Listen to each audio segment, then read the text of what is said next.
Late one night, just outside of a small, forgotten town, a man named James was driving along an empty highway. His truck's headlights cut through the thick fog that rolled in from the woods. It was the kind of night where every noise felt louder, every shadow seemed darker. He was miles from civilization, driving home after a long day of work. As he rounded a curve, he noticed flashing red and blue lights in his rearview mirror. His heart skipped a beat. James wasn't speeding, and his truck's registration was up to date. What could they want? He pulled over, the gravel crackling beneath his tires. The fog grew denser, swallowing the world around him. The patrol car behind him remained stationary for several minutes. Too long. No one stepped out, just the lights, flashing over and over, casting eerie colors across the trees and the road. Finally, a tall officer in a dark uniform emerged from the car. His face was hidden under the brim of his hat, and his movements were unnaturally slow. James rolled down his window, trying to keep his composure. "Good evening, officer," James called out, his voice trembling slightly. The officer didn't respond. He simply stood by the truck, staring down at James through the open window. James noticed something unsettling. The officer's badge was old, too old. The metal was rusted, and the number on it was barely legible. But what caught his eye most was the officer's skin. It was pale, almost gray, and his hands trembled as they gripped the flashlight. "Is there a problem?" James asked again, this time more forcefully. The officer's mouth twitched, but still no words came.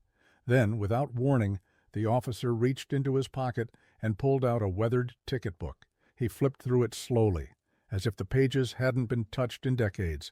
The paper crackled like dried leaves. James felt his stomach drop. Something was terribly wrong. He glanced at the patrol car. Its license plate was missing, and the windows were fogged from the inside. The lights flashed faster, almost frantic now, casting distorted shadows in every direction. Suddenly the officer leaned in close to the window. His face was gaunt, his eyes hollow. "You shouldn't be here," he whispered in a voice that sounded distant, like it was coming from the bottom of a well. James's blood ran cold. He slammed his truck into gear, heart racing as he sped off, leaving the eerie officer in the fog. His hands gripped the steering wheel so tightly his knuckles turned white. But the lights, those red and blue lights, didn't disappear. They stayed in his mirror, growing closer no matter how fast he drove. The patrol car seemed to glide across the road, unaffected by speed or distance. Panic surged through James as he turned down a narrow dirt path, hoping to lose the car in the winding back roads. Yet the fog only thickened, making it nearly impossible to see. His headlights barely penetrated the dense mist, and the sound of sirens, low and mournful, echoed around him, closing in. Suddenly his truck's engine sputtered, then died.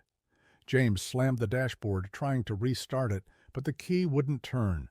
The lights behind him flickered out, leaving him in complete darkness. Then, in the silence, he heard footsteps, slow, deliberate, approaching his window. James didn't wait.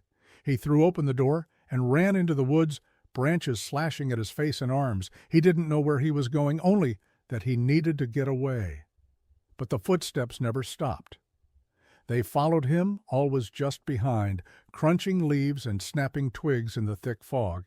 He ran faster, heart pounding in his chest, lungs burning with every breath. Finally, he reached a clearing. In the center stood a decaying building, an old police station long abandoned.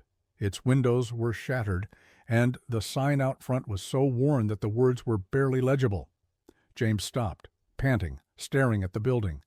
The footsteps were gone. Silence filled the air. But just as he thought he was safe, a cold hand gripped his shoulder. He turned slowly, dread filling his gut.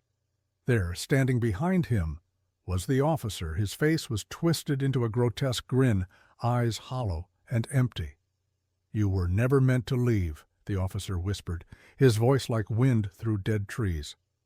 The last thing James saw was the flash of red and blue lights before everything went dark.